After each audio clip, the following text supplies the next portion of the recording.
राज्यातील मुलींच्या तांत्रिक शिक्षणाला चालना देण्यासाठी राज्य सरकारने अभियांत्रिकी डिप्लोमा अभ्यासक्रमासाठी 100% फी माफी योजना लागू करण्याचा महत्त्वपूर्ण निर्णय घेतला आहे. या योजनेअंतर्गत पात्र विद्यार्थिनींचे शिक्षण शुल्क आणि परीक्षा शुल्क पूर्णपणे माफ करण्यात येणार असून आर्थिकदृष्ट्या मर्यादित कुटुंबांतील मुलींना मोठा दिलासा मिळणार आहे. या निर्णयामुळे विशेषतः ग्रामीण आणि निम्न मध्यमवर्गीय कुटुंबांतील मुलींसाठी शिक्षणाची दारे अधिक खुली होणार आहेत. गेल्या काही वर्षात तांत्रिक शिक्षणाकडे कल वाढला असला तरी आर्थिक अडचणींमुळे अनेक मुलींना शिक्षण अर्धवट सोडावे लागते. या पार्श्वभूमीवर घेतलेला हा निर्णय मुलींचा विज्ञान आणि तंत्रज्ञान क्षेत्रातील सहभाग वाढवण्यासाठी महत्त्वाचा मानला जात आहे.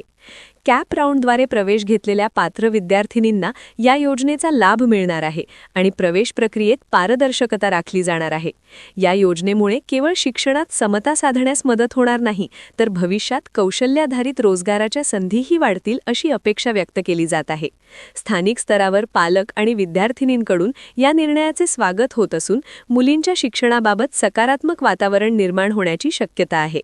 तथापि या योजनेचा लाभ सर्व पात्र विद्यार्थिनींपर्यंत पोहोचण्यासाठी योग्य माहितीचा प्रसार आणि प्रभावी अंमलबजावणी आवश्यक आहे. शैक्षणिक संस्था, प्रशासन आणि माध्यमांनी समन्वय साधून जनजागृती केल्यास ही योजना अधिक यशस्वी ठरू शकते. एकूणच हा निर्णय शिक्षण क्षेत्रात समावेशकता वाढवणारा आणि मुलींसाठी नवे संधीद्वार उघडणारा ठरू शकतो.